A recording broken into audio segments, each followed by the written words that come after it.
All right, welcome to our first review slash lesson slash online learning experience, whatever you want to call it. We're doing it.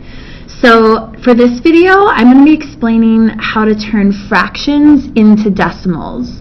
And in the next video, I'll explain how you can turn fractions into decimals without using the division technique. But for fractions like this that have a denominator of 8 or a denominator that doesn't go into 100, this is the best method.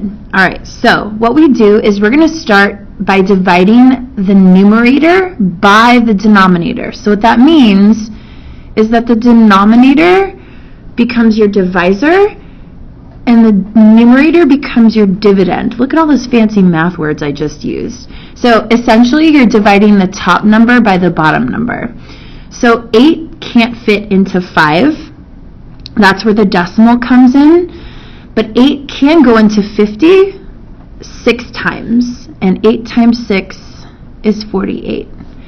And when we subtract, we get a remainder of 2.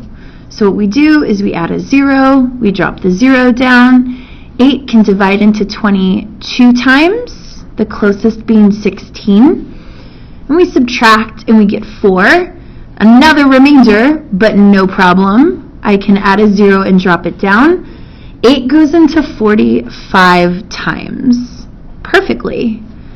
So when I subtract, I have no remainder. So 5/8 as a fraction is represented by 625 thousandths as a decimal.